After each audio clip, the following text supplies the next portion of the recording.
అవును, రేపు ఈవినింగ్ వైజాగ్ నుండి ఫ్లైట్. రేపు మధ్యాహ్నం 2 o'clock రిసార్ట్స్ నుండి బయలుదేరుతున్నాను. 2 రోజులు ఉండొచ్చు కదరా, మరీ ఇంత సడన్ గానా?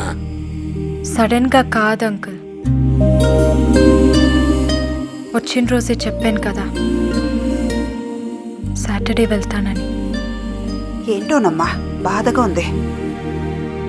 నాకంతకన్నా ఎక్కువగా ఉందండి. మిమ్మల్ని కలవకపోయి ఉంటే బాగుండేదనిపిస్తుంది. జీవితం అన్నదో నాటకరంగం. దీంట్లో పాత్రలు వస్తుంటాయి పోతుంటాయి, కాబట్టి మనం చింతించవలదు. అలాగే నీ పాత్ర ఎప్పుడు ఏ టైంకి ఏం మాట్లాడాలో తెలియదు.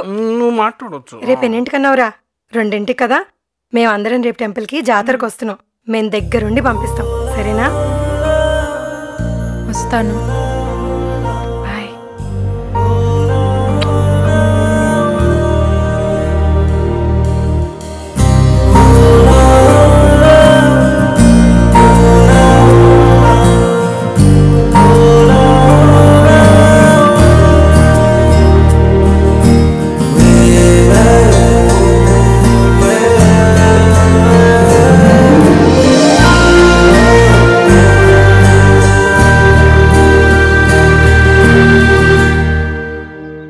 శైలు, ఈరోజు నీతో చెప్పింది నా జెన్యూన్ ఫీలింగ్.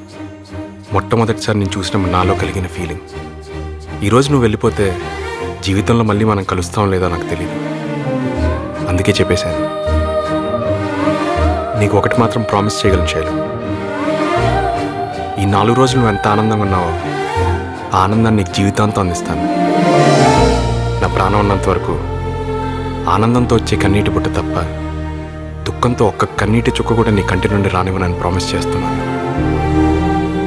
రేపు గుడి దగ్గర నేను నిర్ణయం కోసం ఎదురు చూస్తుంటాను.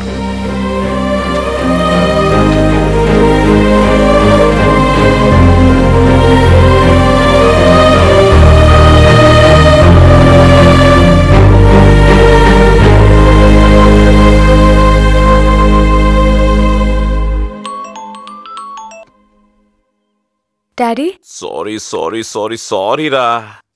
ఇన్ని రోజులు బిజీగా ఉండడం వల్ల కాల్ చేయలేకపోయాను. ఎలా ఉన్నావు? నీ టూర్ బాగా జరిగిందా? అవునరా, ఎప్పుడూ లేంది ఇన్నిసార్లు ఫోన్ చేసావేంటి? Any important? నాకు అబ్బాయి ప్రపోజ్ చేశాడు డాడీ. Wow, congratulations daddy. అతని గురించి చెప్పనివ్వండి. అవసరం లేదురా. ఒక అబ్బాయి నీకు ప్రపోజ్ చేసిన విషయం నువ్వు నాతో డిస్కస్ చేయాలి అనుకున్నావంటే ఆ అబ్బాయి అంటే నీకు కూడా ఇష్టం అని తెలిసిపోయింది, అంతే కదా? అమ్మ చనిపోయిన తర్వాత 10 yearsగా నాలో ఉన్న ఒంటరితనాన్ని ఆ అబ్బాయి ఫ్యామిలీతో నేను గడిపిన 5 daysలో మర్చిపోయాను. వాళ్ళు నాకు కావాలి అన్న కోరిక కన్నా వాళ్ళు లేకపోతే నేను ఉండలేనేమో అన్న బలహీనత వాళ్ళ పరిచయం తర్వాత నాకు కలిగింది. నీ పెయిన్ నాకు అర్థమైందిరా. నువ్వు ఇష్టపడ్డ తర్వాత నేనేదైనా కాదన్నానా? నేను ఇండియాకి రాగానే నీతో అన్ని డీటెయిల్స్ మాట్లాడి నేనే స్వయంగా ఆ కుటుంబాన్ని కలుస్తాను, మీ పెళ్లి జరిపిస్తాను. శైలు, ఎవరు అబ్బాయి?